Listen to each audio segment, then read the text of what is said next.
Hey YouTube family, you know where I'm at? That's right, in the dungeon. So you know what that means? Another ghost time story with who? Teri, your girl Teri. An apartment that I used to live at on 2nd and Tioga. And I lived there for about a year before I decided I was going to move out. And I moved in with, at the time, was my daughter's father. And it was before I even got pregnant, I had moved in with him. And I always got the sense that I was being watched in his house. And then when I would bring family and friends over, they would say the same thing. And we all said the same thing. It was like the bathroom. Even like when I was getting showers, I would feel like someone was like intensely watching me. So it got to the point to where I went and told the landlord. And I had the landlord go upstairs and then see how watched you felt in this bathroom, to where I like literally got my landlord involved. He went upstairs, he checked it, nothing. So we left it be, and then I talked to the neighbors, and the neighbors upstairs were apparently going through something as well. So like I was like, okay. And I didn't tell nobody. I didn't tell my friends or anything because I didn't want them to be freaked out and come over, like from coming over my house. And I'm like, it just must be like one of them places where you could just have a feeling if someone's watching you. Untrue. Now fast forward to my daughter's father and we're sleeping in bed, and I'm just laying, I'm like, when I say sleeping, I'm like always the last to go to sleep. So I'm laying there and he jumps up and he's like, who's there? I seen you. And I'm like, who the fuck's in our house? So I'm looking and I'm searching and no one's in our house. No doors were unlocked, nothing. So I'm like, you were dreaming, go back to sleep.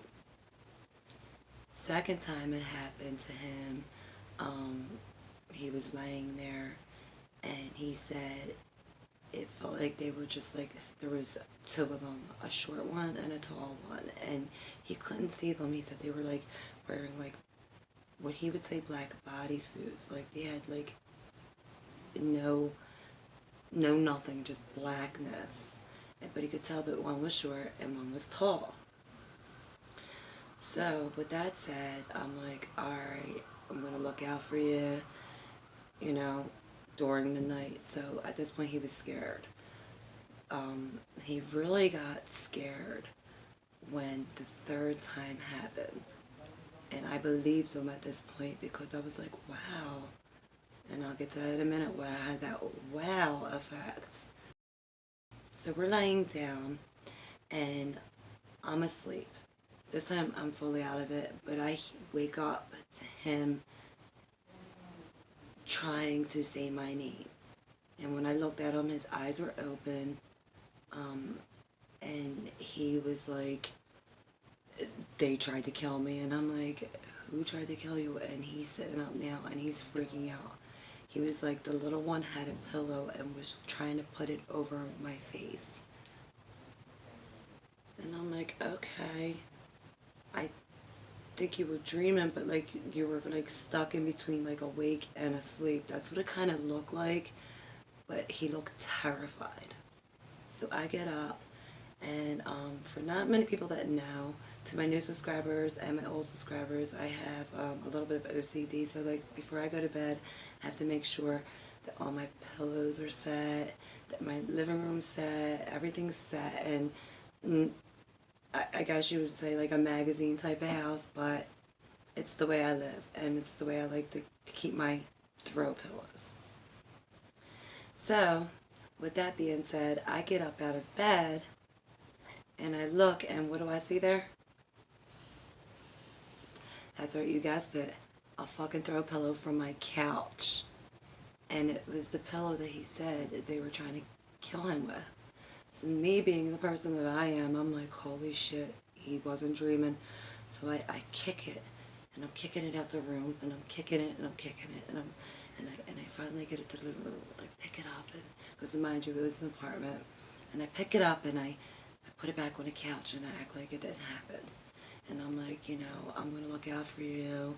I'm not gonna let you like go to the bathroom at night, because like he had to go to the bathroom at night, and he was like petrified.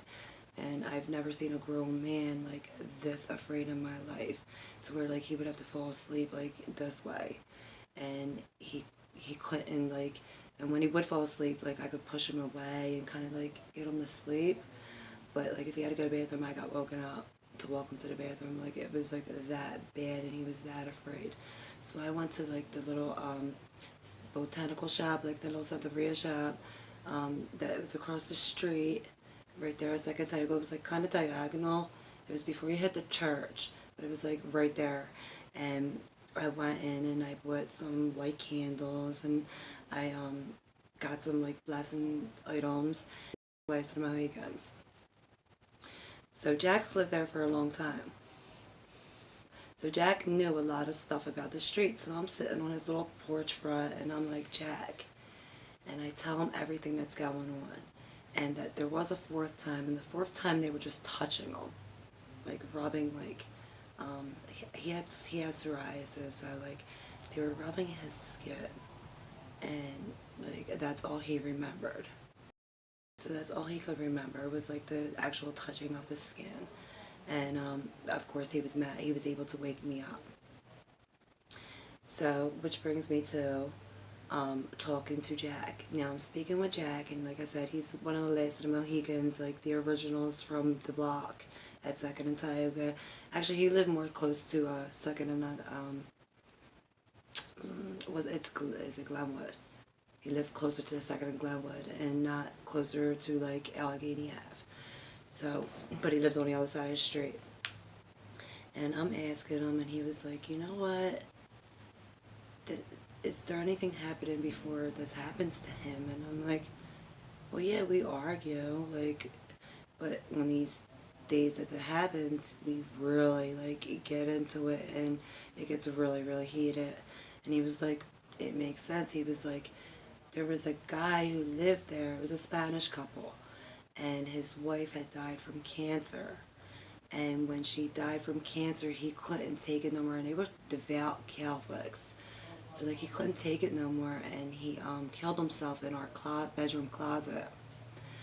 And I believed it because after that, I'm laying there and I hear Yotar. And I grab him and I pull him over and wake him up out of his sleep. And he's like, oh, what's going on? And I'm like, nothing, go back to sleep. And after that, it was pretty much like I talked to the spirits and I asked them, like, just let them be, like, things happen. I asked them to move on, that we prayed for forgiveness for what he had done, that God, would understand the fact that, like, he was grieving so hard. And after that, it was just, I wouldn't say that the feeling went away, but it wasn't, like, as violent at all. It actually was just playing music, getting ready, doing your hair, getting ready to go have your day out on the block, go visit your friends, whatever the case may have been at the time. But you always had that feeling of someone watching you. And that's how I'm going to end this ghost story today. So now, which brings me to why I'm wearing this hair. Okay. I couldn't, all my wigs and lace fronts and all that, I pretty much cut bangs into, or the ones without bangs, I cut already, re-dyed, and like, they're totally different, and I wouldn't be able to do what I wanted to do with the Game of Thrones hairstyle. So, I came up with this little idea today, just to give you a little preview. It's easy to do, if you have this length hair. And I use this one because it kind of reminded me of like one of the like peasant girls that was on Game of Thrones. I wouldn't say peasant, but like the hand of the queen. Of course, I wouldn't be wearing my jewelry, but the hand of queen would always have like some kind of like this one with like some kind of wispy. I'm with the queen or with the princess, and their hair would always be. But of course, they wouldn't have bangs. It would be swept. And it would be put back in like a small ponytail braid and then left to hang. So I'm going to actually pick some lace fronts without bags this weekend, and I am going to do them videos because I know people wanted to see them, and I'm still going to give them. If you stuck around this long, please like, comment, subscribe, hit that notification bell so you can be notified weekly when I upload my whatever stories I'm doing right now. I'm just covering ghost stories, and I have so many of them, so we're going to be there for a second on that. And I also throw up mini clips as well. And I know people say they like my makeup. This is actually, I wrote it down just to remember. This lipstick is MAC, and it is a cream sheen in Kai Coral. The number's A96. It's like a pretty like sheen, but it has like a pearly, I put a nude underneath, but it's pretty much see-through, but it still has like a coral color to it, so it matched with the hair. And of course, eyelashes. I have them light today. Usually I do them heavy and real big, if you notice, but these are actually really cheap, and I got these from a local store actually, and they're Ardell Professionals. Really cheap. They came with like the little pinchers. They came with the white to clear adhesive, or you know, the sticky stuff in the tube. And then I have the Morphe 360 palette one. It's the neutral palette. Right now I'm using Popular. What is the orange called? Ooh, you know what? I'll leave all that. Sorry guys. I'll leave all that in a link below on exactly what I have. And then the eyeliner that I'm using, actually I'll get in close so you can see. Oop. Oop. Is L'Oreal. It's L'Oreal Professional the gel ink, and with the angle brush you can it goes on like butter, and literally it's one of the hardest eyeliners that I ever had to remove in my life. I swear it is. Like, it stays on. It has stay power. If you're gonna go out and go clubbing and all that good stuff, that would be the one to use. Or the ink blot. That one is another one I recommend. So again, like I said, if you liked what you've seen, you liked what you heard, and you just want to make a new friend, smash that like button, subscribe, hit the notification bell, and I'll return the favor. Until next time, YouTube,